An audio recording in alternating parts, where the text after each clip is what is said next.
রাস্তায় পড়ে থাকা রাজ্য সরকারের দেওয়া স্কুল ইউনিফর্ম ঘিরে শনিবার চাঞ্চল্য ছড়া রায়গঞ্জ রূপাহার এলাকায়। আর জানা যায় এই ইউনিফর্ম বিশ্ব বাংলা লোগো লাগানো ছিল, আর এদিন সেগুলি দীর্ঘক্ষণ পড়েছিল 4 লাইনের রাস্তায়। ঘটনায় ব্যাপক চাঞ্চল্য রায়গঞ্জের সেই এলাকায়, রূপাহারের এলাকায়। কে বা কারা এই ঘটনায় যুক্ত, পুরো ঘটনা তদন্ত নেমেছে রায়গঞ্জ থানার পুলিশ। দেখুন যে ছবি দেখাচ্ছে এক্সক্লুসিভভাবে। রাস্তায় পড়ে রয়েছে রাজ্য সরকারের দেওয়া স্কুল ইউনিফর্ম। শুধুমাত্র ইউনিফর্ম নয়, সেখানে বিশ্ব বাংলা লোগো লাগানো রয়েছে জামায়। আর জানিয়ে কিন্তু বেশ চাঞ্চল্য তৈরি হয়েছে রায়গঞ্জ রূপাহার এলাকায়।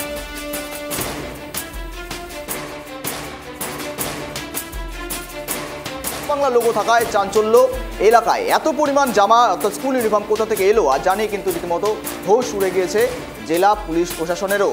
রাস্তায় পড়ে রাজ্য সরকারের বিশ্ব বাংলা লোগো লাগানো চাঞ্চল্যকর পরিস্থিতি তৈরি হয়েছে রূপাহারের 4 লাইন এলাকায়। রাস্তায় পড়ে রয়েছে রাজ্য সরকারের দেওয়া স্কুল ইউনিফর্ম, যে ছবি প্রথম দেখাচ্ছি আমরা ট্রাইব টিভি বাংলা এক্সক্লুসিভভাবে। আর এই সমস্ত বিষয় নিয়ে আপডেট দেবো, রয়েছে আমাদের প্রতিনিধি বিক্রম। রাস্তায় পড়ে রয়েছে রাজ্য সরকারের দেওয়া স্কুল ইউনিফর্ম, নিশ্চয়ই চক্ষু তো চরক গাছ জেলা পুলিশ থেকে, জেলা প্রশাসনের।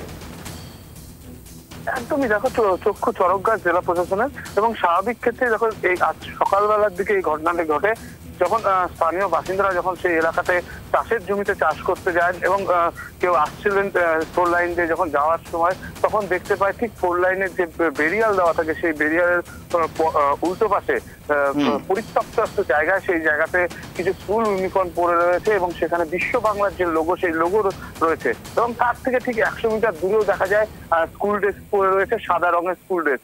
এবং যা নিয়ে চাঞ্চল্য ছড়িয়ে পড়ে এলাকাতে। এবং যারা স্থানীয় বাসিন্দারা রয়েছে তারা কিন্তু অবাক হয়ে যায় যে স্কুলের ড্রেস এইভাবে কিভাবে এখানে আসলো এবং কে বা কারা ফেলে রেখে গেল। এবং তারপরেই কিন্তু রায়গঞ্জ থানায় ফোন করা হয়, রায়গঞ্জ থানার থেকে পুলিশ যায় এবং পুলিশ যায় সেই সমস্ত স্কুল ড্রেসগুলোকে কিন্তু বাজেয়াপ্ত করে নিয়ে আসা হয়েছে। তবে জেলা প্রশাসন সূত্রে যেটা আমরা জানতে পারছি, ইতিমধ্যেই থানাতে কিন্তু জেলা প্রশাসনের লোকেরা এসেছে এবং সেখানে কিন্তু স্কুল ড্রেসগুলোকে তারা কিন্তু চিহ্নিতকরণ করছেন এবং সেই ড্রেসগুলিকে কিন্তু তারা কিন্তু হেফাজতে নেবে বলে আমরা জানতে পারছি। তবে প্রশাসনের তরফ থেকে যেটা আমরা সূত্রমাত্র জানতে পারছি, এই স্কুল ড্রেসগুলি বেশ পুরনো স্কুল ড্রেস এবং সেই ক্ষেত্রে দাঁড়িয়ে থেকে এই স্কুল ড্রেসগুলি কোথা থেকে কারা নিয়ে এসলো সমস্ত বিষয়ে তারা তদন্ত শুরু করবে। তবে যেমনটা আমরা জানি যে এই স্কুল ড্রেসগুলি সমস্তটাই তৈরি হয় রায়গঞ্জের যে বিডিও অফিস রয়েছে, সেই বিডিও অফিস চত্বরেই একটি ঘর রয়েছে, সেই ঘরেই কিন্তু এই স্কুল ড্রেসগুলি তৈরি হয়। যদিও বা এই স্কুল ড্রেসগুলি পুরানো যদি হয়ে থাকে, তাহলে কোন স্কুলে ছিল এখনো পর্যন্ত জেলা প্রশাসন এসডিওর থেকে জানা যাচ্ছে যে এসডিওর কাছে কিন্তু কোনো রকম এখনো লিখিত অভিযোগ কোনো স্কুলের তরফ থেকে দেওয়া হয়নি যে কোনো স্কুলে মিসিং হয়েছে ড্রেস। এখনো পর্যন্ত কিন্তু তাদের কাছে কোনো অভিযোগ আসেনি। তবে তারা খতিয়ে দেখছে কোনো স্কুলে ইতিমধ্যেই সমস্ত স্কুলে কিন্তু জানানো হয়েছে বলে আমরা জানতে পারছি। যদিও আজকে শনিবার, আজকে সরকারি ছুটির জন্য সমস্ত বন্ধ রয়েছে, সেই ক্ষেত্রে তারা প্রক্রিয়া একটু দেরি হচ্ছে। তবে কোথা থেকে এই স্কুল ড্রেসগুলি আসলো, কে বা কারা রেখে গেল, সমস্ত বিষয়ে তদন্ত শুরু করেছে পুলিশ। তবে সব থেকে গুরুত্বপূর্ণ বিষয় এই যে সরকারি ড্রেস। বেশ বিক্রম, ধন্যবাদ সঙ্গে থাকার জন্য।